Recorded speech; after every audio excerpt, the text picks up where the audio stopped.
Hi there, I'm Eric Wordweaver Sjerven, Goldie of the Hridgar folk here in East Texas. I'd like to welcome you to the Raven's Call. This is a show where I ramble on about different heathen-related subjects that strike my fancy, depending on, just what is going through my head that day. Sometimes it's more advanced, sometimes it's more beginner. And recently I've put some stuff out there as far as requests from you guys, and I've gotten some good feedback on that. So today is going to be one of those videos where I start off on fulfilling some of those requests. I'm not going to get to all of them right away, but I will try to work all of them in at some point in time or another, as long as it's not just something that's absolutely ridiculous or too difficult for me to put into one video. And yes, I've heard the call. You guys want a lexicon video, the newbies, so that you'll be able to understand. I got to work the details out on that one. That one's going to take me a little bit, so give me some time. Now, let me put this out there at the beginning of the video. I know I usually put it at the end. I'll probably just do a quick blurb, but here's the deal. If you like my videos and you want to see more of what I'm doing, if you want to keep up to date with them, please interact with the videos. Give it the thumbs up, subscribe, ding the bell. The subscription is not enough necessarily to see everything that I put out.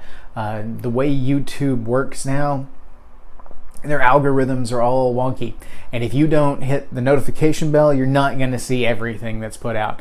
YouTube will pick and choose which videos show up in your feed and which ones you get told about. So there's a lot of YouTube creators that are not happy with this particular setting at the moment, and it's making us work really hard to get our stuff out there. So give me likes, the thumbs up.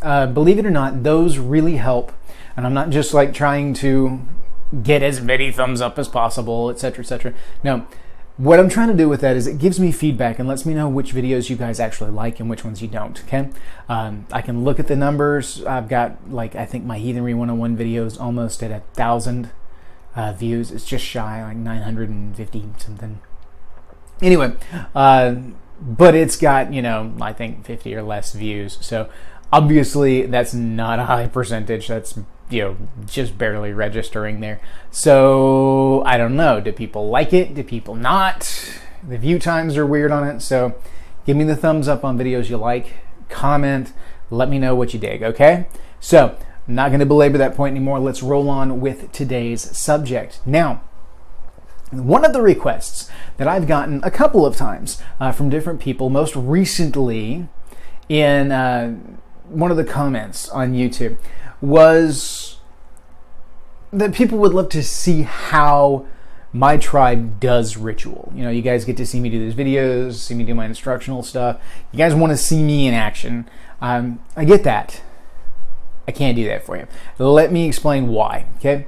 One of the things that I've discovered over time is that I cannot film a ritual. I just can't do it, and I won't do it. I've tried before, and it has failed every time. One of the examples that I can give is that I tried once to have one of my tribes people video a memory horn that we did in memory of a dearly departed friend. And the video for it, even though actively you can see it going onto the phone camera, digital, everything there, just disappeared. As soon as the ritual was over and they went to pull back the playback so that we could see some of it, all gone, disappeared, nothing. Now a few of the stills came out, which was, it was touchy as to whether or not most of them did not make it. We had a few that did. But for the most part, the energies at play when I do rituals do not do well being recorded. Plus, I find it to be disrespectful in a lot of ways, because at that point in time, the ritual becomes a performance. Even just knowing that there's a camera there changes what you're doing. Like when I am doing this in front of the camera, I'm talking to you guys. I know you guys are out there. I know you guys are watching. So that's an added relationship here. When we talk about ritual, I do ritual with close, dear friends and family. I do it with my inner yard. And I don't do ritual most of the time with outsiders. There are a few exceptions, like when I am at a large gathering that is hosted by someone else. But usually I am acquainted well enough with them that I am comfortable mixing weird with them in ritual. That's the big thing. I don't do ritual with anybody that I don't mix weird with. And I don't invite just random outside public people into my ritual space because it's very personal and it's very much for my tribe. And it's not a performance piece. When I'm interacting with the gods and goddesses, it is for my tribe. It is to build the luck of my tribe. And so I don't do that as a performance piece. I don't put that out there for everybody. I've done public rituals before. For those of you that have been up to Lightning Across the Plains back when that was a thing, I used to do the closing ritual, which was a Blot to Thor, to honor Thor and to ask that he bless everyone in their travels home. That was my thing. I did that for a couple of years there in a row. And so that was big public events that anybody could come up to, and I would do that blessing for. But that was the nature of that blessing. When I'm talking about a good, strong Blot, I'm talking about putting energies into play that I like to keep to my inner yard. Same thing with Sumbul, even more so with Sumbul. I don't Sumbul with somebody that I don't want to mix weird with on that level, so I will never videotape Sumbul. And I ask that anybody who is invited to my things not videotape my rituals, specifically for those reasons. It divides the focus. It becomes a performance as opposed to the honest exchange of energies. It divides that. Our focus needs to be completely on whatever the ritual is for. We need to be in that holy space and an open window to the outside world, which is what a camera is when it's intended to be put out there to YouTube.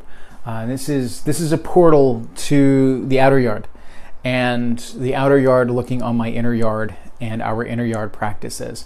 So in that instance, I'm opening a window to the outer yard for something that is very inner, and that damages what I'm trying to do. So I have very specific reasons for why I don't video ritual. So all of that aside, I am more than happy to explain to you how we do it and why we do the things that we do. I just can't do one for you. So at least not a live one, not a real one. We can do some mock-up stuff, but even then, action approximates, etc. It's a thing. Just know I'm not going to do a ritual on video for you guys. I'll do stories, I'll do educational stuff, I'll share bits and pieces of how my mind works, but I'm not going to share that very, very inner yard practice of my rituals to the outside world. So all that being said and done, let's talk about ritual. Let's talk about Blot. Okay, I do call it Blot. Now here's the thing: you're going to find differing opinions on what to call it. Okay, some people will call it Blot, some people will call it feigning. I've used both. They're fairly interchangeable.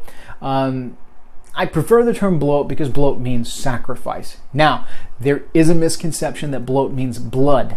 It does not mean blood. It means sacrifice. Blot means blood. It's B-L-D. It's the D, though the accents are different. It is not the T of Blot, which is sacrifice. Now, yes, in the olden days, all of the sacrifices that we have record of, most of the sacrifices that we have record of, were blood sacrifices or involved blood sacrifices, oxen, horses, people, whatever it may be. A lot of the blood sacrifice for the old days was all that got recorded. Now, there were some other things, such as sacrifices of weapons that we have specific references to, swords being bent and est in order to make them unusable in the physical world, so that then that energy can be sent over to the gods and goddesses. It is a sacrifice. We are losing something. They are getting it. They're getting all the energies that are tied up into that. So at least that's how I see it. So I use the term Blot whether or not it is blood sacrifice. This is something that is not the same for everybody. I know a lot of people in the Midwest of America, U.S., that are both ways, and then I can't even speak for either of the coasts, let alone you guys over there in Europe and the UK and all that. I'm not even. You'd have to ask somebody over there what they do as far as terminology goes. The more I look around, the more I realize there are some stark differences between how we do heathenry here in the United States versus how they do heathenry over in in Europe, and especially up in Northern Europe, Scandinavia. Some divergent evolution there in some ways, culturally speaking. So the differences here, at least in my area, as far as what I've experienced in how people view Blot, is that there are some people will only use the term Blot to refer to when an actual blood sacrifice is being made. There are others, like myself, that will use it interchangeably because we feel the term sacrifice is encompassing. It just depends. It depends on your tribal thu, which is more of a, I believe that's an Old English word that indicates, it translates to roughly tradition, unwritten tradition. It's an unwritten law. This is just how we do things. That's thu. It's a term that was adopted heavily throughout the Midwest in recent years, and so I use it myself. I tend to lean more towards the Icelandic, Norwegian, Scandinavian terminology, but sometimes you'll see those sneak through. Yes, a lot of them come from Theodish or hardcore recon background, but we'll get into some of that when we do the lexicon videos. So I said videos because it's probably going to take more than one to do all the lexicon stuff that I know you guys are interested in. So back to Blot. Let me talk just a little bit about how we do Blot. Okay, Blot is sacrifice. Blot is intended to send energies across from the profane world to the sacred world.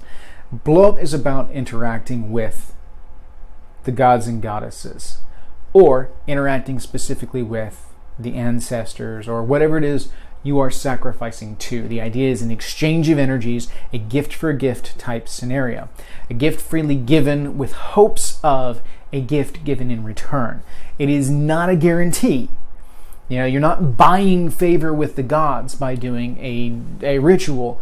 There's an element in here where whoever's running the ritual, or someone who is appointed to fill this role, has to kind of figure out whether or not the offering has been accepted by the individual, the entity to whom you are offering said sacrifice. So we'll talk a little bit about how, just kind of in general, Blot for my tribe, for Hridgar, goes. Keep in mind, not everybody does it this way. Not everybody's going to do it the way I do it.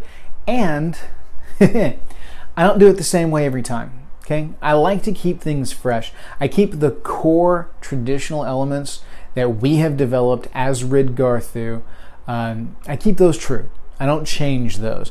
There are other elements that are trappings, that are just kind of add-on stuff that helps with the overall aesthetic, getting people in the right frame of mind, and then, you know, just the overall flavor of the ritual. Sometimes we'll play with that a little bit. We'll change it up. We'll shift things around.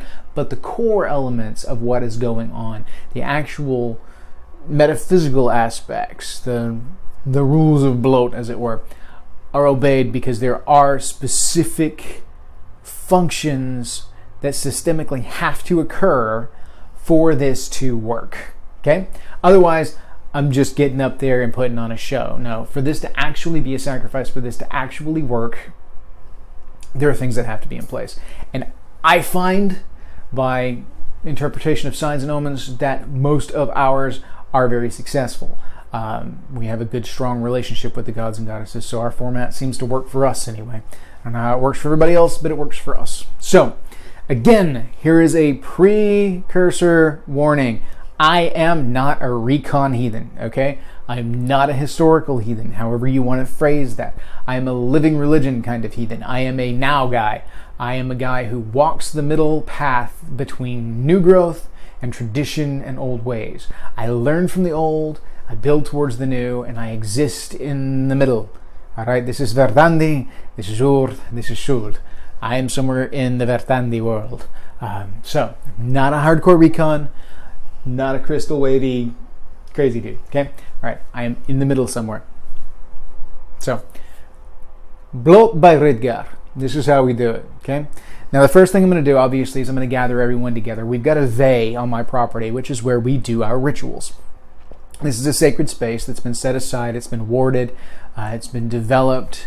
I go out there and I've built a Hogr, or a, that's Hogr, which is a stone altar in the Ve that serves as the focal point, the gateway, as it were, between the sacred world and the profane world. We've established a barrier around our Ve that serves as a marker, demarcation, a membrane around the Ve that creates the otherness of the space. I'll have to do another video on breaking down the systemic aspects of a Ve and what makes a good ritual space later on, if you guys are interested in that. If so, throw it in the comments and let me know. Now, we go into our Ve, I gather everyone around, and we center in the Ve in front of the Hridgar. We also have a fire ring that we set up within the Ve that serves as the ritual fire. Now, one of the thews that we have for Hridgar is that I build upon the ashes of the previous fires, the previous ritual fires, the fires that are tied to the Hridgar folk.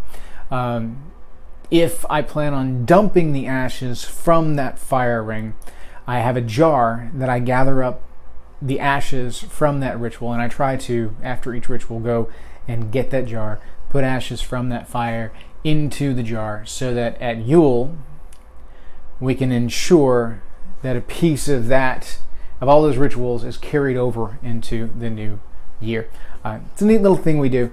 It's not a historical thing. It's just kind of a tribal culture thing that we do. So there's that. We have the fire ring. We gather everyone around. We light the fire. We get it set up, prepared so that the coals are ready to receive sacrifice.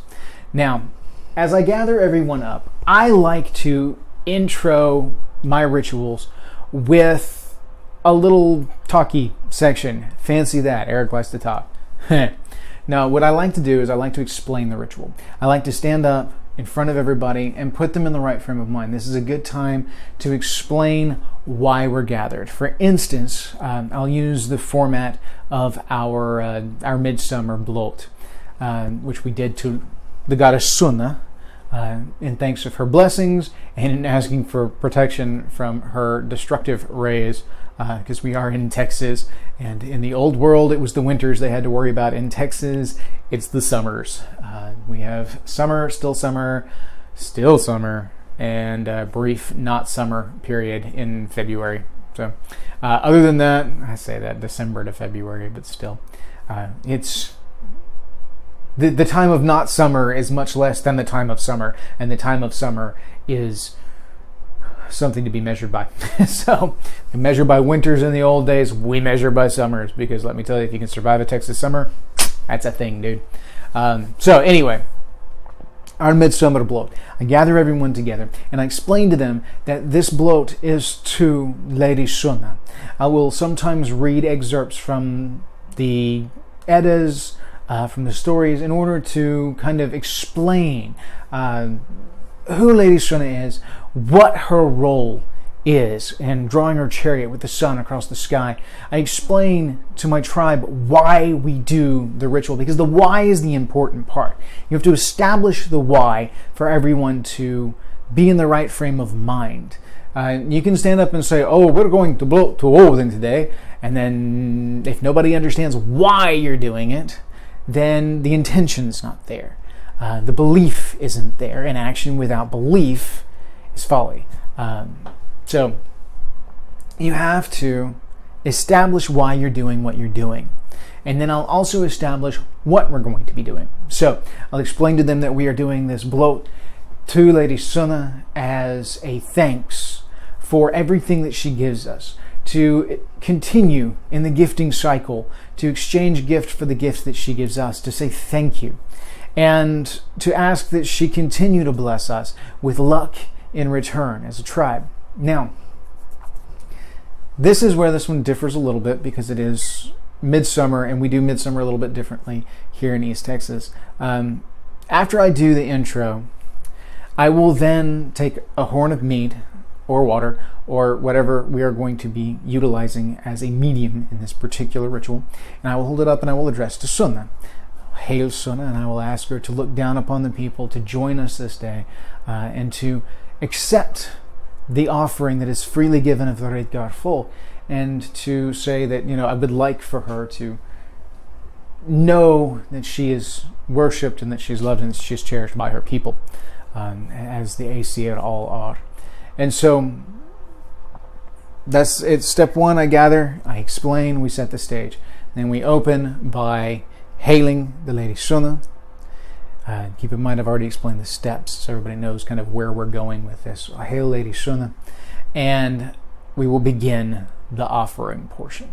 Okay? Now, some people will break it down into, calling, offering, sacrifice, blah, blah. I'm just kind of giving you a rundown of how we do it. More detailed stuff can be done in writing, but I don't want to overly influence how you do Blot and how you do symbol. Gather everybody together, explain, set up the offering after hailing Lady Sunna, calling her attention. Now, for midsummer, we like to sacrifice watermelons. Watermelon is the thu for Hridgar, because in Texas, there are few things that speak more of summer, especially midsummer, than the watermelon. It's a legendary thing here, and it is truly a glorious thing. I love watermelon. It's one of my favorite things in the world. But it is all-encompassing everything that is summer to a Texan. And so you'll find our heathenry is very influenced by the fact that we are Texan. So we'll sacrifice a melon to Sunna. And in so doing, in this instance, the watermelon's taking the place of the mead. Normally at this point, what we would do in just a basic, no frills, average everyday Blot, I would hold a horn full of mead up to the goddess. I would hail her. I would ask her to accept this gift, this offering from all of the people. Sometimes I will pass the horn around so people can put their energies directly into the well that can be then passed on. A lot of times for our rituals, I don't necessarily do that because we as a tribe are all sending our energies focused through the Hogr up to the sacred. And I also ask that people bring individual offerings that they may want to give to whatever god or goddess we may be sacrificing to that day. A lot of times individual sacrifices add to the overall element. So what I will do is I'll have the fire going. Anybody that wishes to put in a personal sacrifice may then put it in after we've done the main sacrifice, which in a lot of cases, just bare bones, is the mead, horn of mead, hail to Sunna, poured out to her. And then the remainder of the mead is then poured into the Blot bowl, which is held aloft. And I ask that Sunna bless this mead as a medium and use it to impart luck and well-being to the tribe. At which point, I will use, this is a somewhat historical point, if you'll look back at the Eddas and whatnot. After a sacrifice, they would catch the blood of whatever was sacrificed in a laut bowl, H-L-A-U-T, laut, or a Blot bowl. And this laut bowl would catch the blood, and they would have a laut thyme, which is a tine. It's simply a sprig of evergreen, usually, whether it be pine or cedar or whatever it is you got about. Evergreens are typically used because of the needles. It makes for a good kind of sprinkling tool. And so we'll take a sprig, usually of cedar, because that's what I have around. And I'll take the mead, which is usually in the bowl, and I will sprinkle it with the thyme, and I will do it over each individual that's gathered to participate in the Blot. The reason that I do this is because I am directly trying to transfer the energies from the goddess to the mead to them. I'm not actually doing anything other than facilitating what is already taking place. She is going to bless us. This is simply going through the motions and imparting that upon the people. It's a symbolic motion that shares out the blessing amongst the tribe. So I will go through, and like I said, you can look back at some of the lore and see references. You can see sacrifices where they'll catch the blood, they'll use the thyme, and they'll blood the individuals, they'll blood buildings, whatever it is they want to bless. They will walk around and bless with the thyme. We do the same thing. In the instance of my Sunna midsummer, with the watermelon. What we did was we took the watermelon, and I used this giant sax knife that my tribe brother Jacob created. We call it the Brother's Worth. It is an incredible blade. You guys should see this thing. Anyway, it will cut through a watermelon like butter. So I will take it and we will sacrifice it. And one of the things that I explain is that in sacrifice, the first sacrifice that was ever made was when Odin Viljenve slew Ymir back in the days of the origin, back in the story of Ginnungagap and the Voluspa. You will find that Odin Viljenve slew Ymir, and from Ymir's bones, blood, everything created the worlds around us. The first sacrifice, the first blessing imparted. So, sacrifice is a violent act. It is an act of destruction. You are destroying something that its essence may be transferred as a blessing to or a gift to someone else.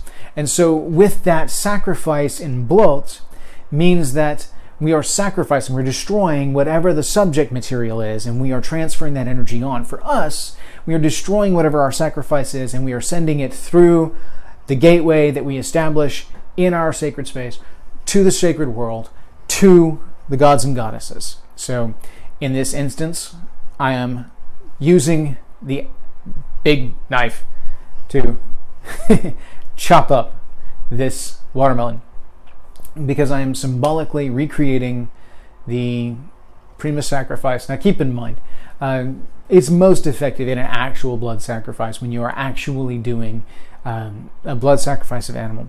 And when I point this out, let me put it this way, okay?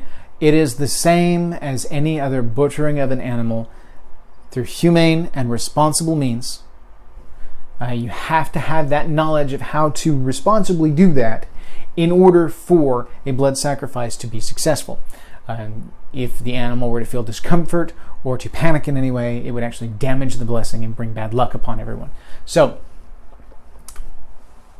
when an animal was sacrificed back in the day, everything of the animal was used. It was either sent to the gods and goddesses by fire or by burial or bogging, whatever it may be, or it was used in the feast because the lifeblood was given to the gods and goddesses, and then the meat was blessed and the meat was eaten by the tribe. So the same animal that you would normally slay to feed a tribe for a large gathering, say it was a cow, something like that, blood sacrifice in that instance then simply means that instead of just normally butchering out the cow, you would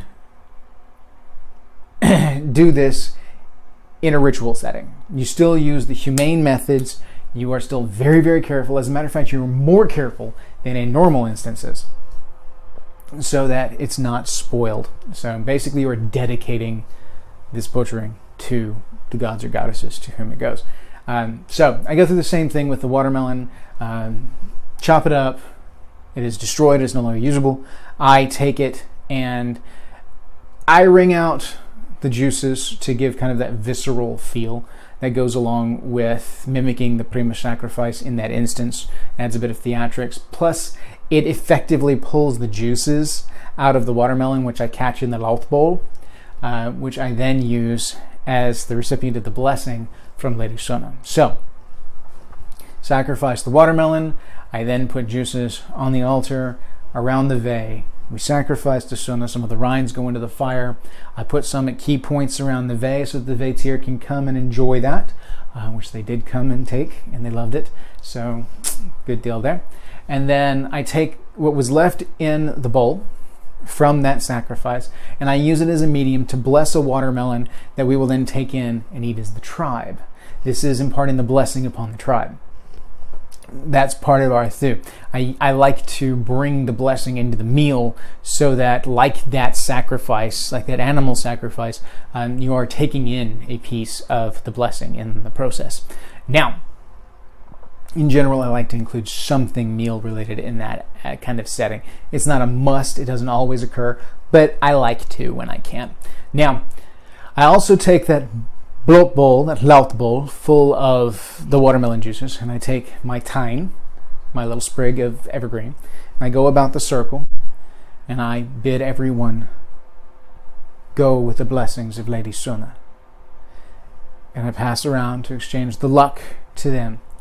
Now, after that, the remainder will be poured out at the base of the altar, or at the base of the Barnstalk tree, the family tree. That is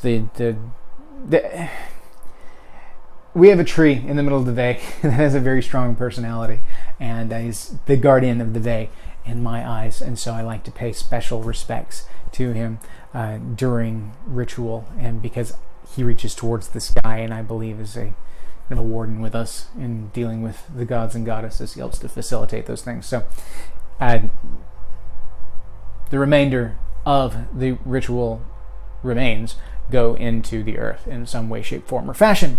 Now, in instances where I'm not using like a liquid, which can easily be poured to the ground, if I'm using like, for instance, if what we have blessed as a part of the meal is something that has bones in it, like chicken or beef or ham or whatever it may be, pork ribs, for instance, the bones from the meal I will gather up and I will take to the Vey and I will bury to bring it down into the Vey, to keep that holiness there and to return it to the Vey tier, to keep it in that sacred space, to keep those energies tight. It's not a must, but it's a thing. So, to recap, we've gone through leading everyone in, setting the stage, addressing Lady Suna, bringing her to the ritual, effecting the sacrifice, giving the sacrifice to her, asking that she bless us in return, imparting that blessing out to everyone in the circle, disposing of the remains, and then we close. After I have done the Tang thing all the way around, actually, it's before that. After we have done the watermelon or the mead sacrificed to whomever we are sacrificing to. For instance, during Freyfaxi, a lot of times I will use breads because it's a very harvesty kind of festival. I will ask people to do their individual sacrifices. A good friend of ours I refer to as the cat once gave a book in ritual, which the outside world would seem like, why is he burning a book? You don't understand how much this means to this guy and how much of a sacrifice that was. I've had tribespeople bring up fruit. I've had friends of the tribe bring up little things that they've crafted. It just depends. The more energy that you put into a sacrificial item, the more power, the more worth it has as a sacrifice to the gods and goddesses. So that's kind of how we do Blot. Okay, I know I'm jumping around a little bit, but I bring everyone in, I establish the why and the what, I address the recipient of the offering, we make the offering, we then ask for blessings in return, impart those blessings upon the tribe, dispose of the remains, close the ritual. That's effectively Blot in a nutshell. I know you guys just watched like 30 minutes of a video for something I could have done in like 5 seconds there. Sorry about that, but you did want to know how we do it. So I could go on for hours about the different trappings and why I do what I do in Blot. It's actually very, very complicated as to the different elements and what I include in the ritual. The mechanics at play are very important. As we talked before about the role of the feminine in ritual, a lot of times what I will do is I will have the Lady of the Hall hold the Blot bowl when I am taking from the offering to what is going to be passed out as the blessing, because as that permeable membrane, she effectively helps to bring the blessing from the sacred world into the profane world that it may be blessed out. It gets pretty complicated, and it is something that I love to talk about, but it takes a lot more time than I'm willing to put into this one video, because we'll end up with another 1.5 hour long video. And let's be honest, nobody really wants that. I'll be surprised if most of you guys have made it this far in this particular video. So that's effectively how Hridgar does Blot. I will come back with another one on how we do Sumbul. But this is just kind of a picture of what we do. I will substitute what we sacrifice based on to whom we are sacrificing, the time of year, what fits, what's right, just in general, what jives with us. I know some of my viewers have been out to my rituals before because they are tied to me through ETH. They're tied to me as friends and family because we've spent time together and I've invited them out. So I'm sure some of them can comment if they choose to on anything that I may have missed in how we do ritual because they've seen it. And of course my tribes can jump in if they want to. But the essence is that in ritual we are giving our sacrifice, our offering to the other world, whether that be to the underworld for our ancestors or to the gods and goddesses. I've used a divine bloat in this instance as an example because that's mostly what you guys are going to be doing. Although there's a lot that is done for the ancestors, but a lot of that's also done informally. The mechanics aren't necessarily as exacting with that because they're still here in the profane world with us. They're just on the other side, on the spirit side, the way I see it. Anyway, so that's that. That is Blot in a nutshell as Hridgar does it. Keep in mind, this is not the only way. Keep in mind, this is not even necessarily a historically accurate way. I do pull a lot of things from research into the mechanics on how I do it and the execution of how I do it. A fun thing is to go through and do like Old Norse renditions of some of the excerpts from the Havamal or the Voluspa when I'm doing stuff. It just depends on what I want, what I've done, and how much time I've got to prepare for that particular ritual. The more time you can put into preparation, the more effective the ritual is. But it has to be organic. It has to be in the moment. So don't over-prepare. You know, be ready, add the things. But if you're more worried about remembering to recite something exactly right in Old Norse, you're going to break the flow of the ritual and it's just not going to work as well. You can do some tips and tricks videos in the future if you want as well. But that's not what this is about. This is just about how Eric does, how Hridgar does Blot. So if you like today's video, again, hit like, comment in the bottom. Let me know because it lets me know whether you want me to keep doing these things. Subscribe. Head over to Facebook and join Word Weaver Productions. That's Word-Weaver Productions. Again, guys, if you send me friend requests on Facebook, I'm probably not going to accept them because I have a lot of people on my friends requests, on my friends list that I know personally from days at LATP and things like that. I've been exposed to a lot of heathens over the years. So there's a lot of people on my friends list. You can follow me if you want to. I'm kind of boring. I don't know why you would. But anyway, Word Weaver Productions is where stuff goes down. So if you want to be in the know, if you want to know what's going on, jump on there. That's where you get on. Because I'm not necessarily going to accept everybody that friend requests me on Facebook. I just can't do that. It becomes way too much for me to be able to kind of keep in control. So, but anything that I'm going to put as far as the channel goes is going to go on Weaving Words first, and then I'll share it out to everything else. So share the videos out as you like.